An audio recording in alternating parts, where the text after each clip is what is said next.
289% profit in one single event. This is the results for UFC on ESPN 15, Munhoz versus Edgar, or UFC Vegas 7. If you have been following my strategy, you know that my breakdowns were pretty accurate for this case, and I'm pretty happy, obviously, about this massive profit. And I would like just to take opportunity here to comment that obviously this is always the aim, but not always the result. This I can confess to you guys was an outlier. It's very difficult to reach this amount of profit in an event. Nonetheless, that's how I always aim to, and I'm happy that all of those years of watching fights and betting have played out. So if you guys have been following me, you know that the strategy, you know the consistency. So I'd like to real quick run through this, and you guys can have your trackings. And I'll also in this video be quickly covering the fights, how did they take place, and if my predictions are accurate or not. All right, so the last event, so it was risked 20%, came up 79.72. So I added this column here, guys, so we can track per event, okay? Because the other column that I previously had, it was tracking the overall money, right? I'm always coming from 100%. That is, if you're following my strategy, I'm saying that always I want from 100% of betting money, how much I'm risking, right? And here I'm just taking the per event, okay? So this event, like I said, 289%. And from overall betting money, this came back 59%, right? So just a quick example, if you're betting always $100, it came back to you $59. But in this event, since you bet only $20, then it came to you $60. You guys got the point here, right? Just to explain real quick this column. Okay, so overall, I'm not gonna take too much time here, not to take too much time of you guys and my time also. Okay, so in terms of the high confidence bet, this was Shayna Dobson. She came on top. This was the overall return of the 100% base. Okay. In terms of median bets, it was like 50% accuracy with 3.26% overall money coming back. And in terms of low confidence, this was 100%, and it came 14.16% of overall money. In terms of the charts, this is how it is looking like right now. So for July, we have had only one event. I lost 19% of my betting money, but for August, I'm up 68%. Hence, I have this overall profit since I started this channel. Okay. In terms of high confidence bets, this is overall profit 37%. In terms of median confidence bets, nearly 12% and 5% on the low confidence bets. All right. So hope you guys appreciate it. Please like the video, subscribe, share with your friends, and considering support the channel in the future. Okay, so in terms of the fights, actually this was a great card, despite those massive cancellations and the fights that they rescheduled. All right, so let me run quickly each one of these fights. Also, not gonna get too much into details. So Timur Valiev versus Trevin Jones. This was a very good fight. Actually, I was very impressed by Timur Valiev. The guy's solid.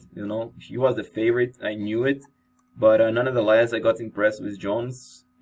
He's such a great fighter, and he barely didn't show until that knockout. For you guys to know what a good fighter Timur Valiev is. So at some point, Trevin Jones, he kind of, I'm not going to say that he got lucky, because he is a great overall fighter. If he wouldn't have had a chance of knockout.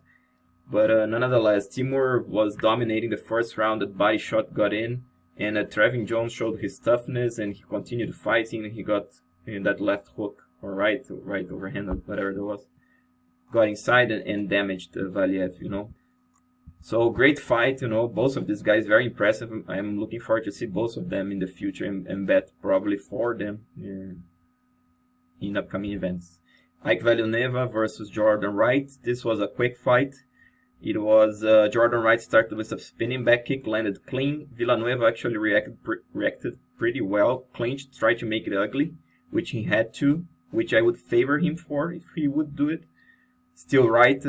He was prepared. He started landing knees, and ultimately he hurt Villanova bad and put him out.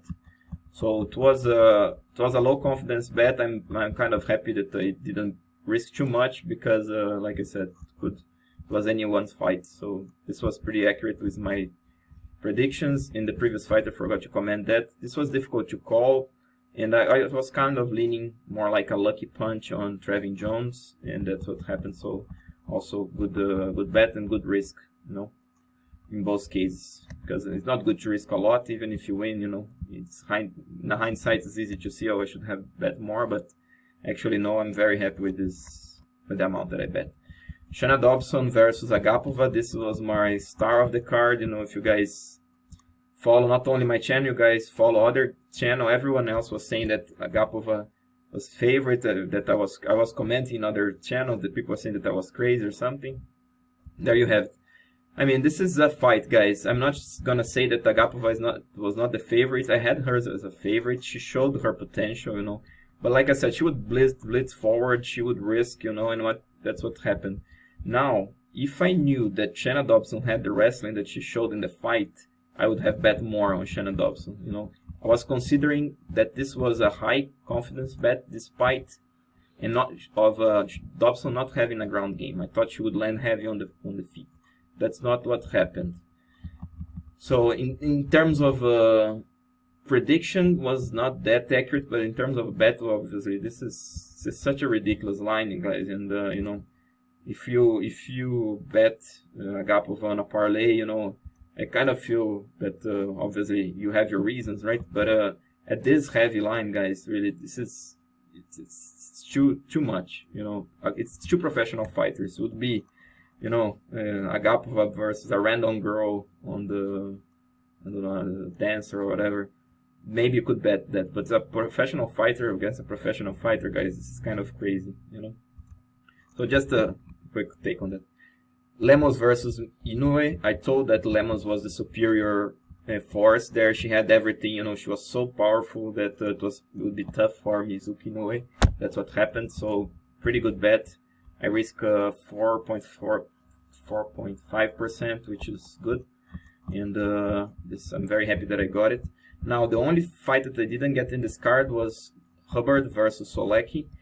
I was thinking that Hubbard would be able to survive, but Solecki, he jumped to Hubbard's back, and was able. Sorry about this. He was able to submit him. I would be having even Solecki in the first round, winning the first round, not finishing, of course. But he was able to finish Hubbard quickly, so hands off for him. But in terms of bet, kind of risk a little bit too much, maybe. Maybe should have risked here, maybe 3% of the betting money. So I think I was aware of this risk, but maybe I put too much confidence here. But no problem. That happens. Mike Rodriguez versus Marcin Prachnio. This was a tough fight to call because you never know who would show up here. I said that nonetheless I would be parlaying Rodriguez just because of that massive size and that potential that he has. He actually surprised positively. Prachnio, actually, he also showed up a little bit on the fight, so I was kind of happy to see him fighting a little bit better than he fought last fights. But still, Rodriguez was impressed with those knees. The guy's so huge, that a knee up on the middle from that guy could damage anyone. So I had a very small bet on him. I think it was good that it was this small because the lines were not that favorable. But he came on top, so I'm pretty happy of that because I had him on a parlay.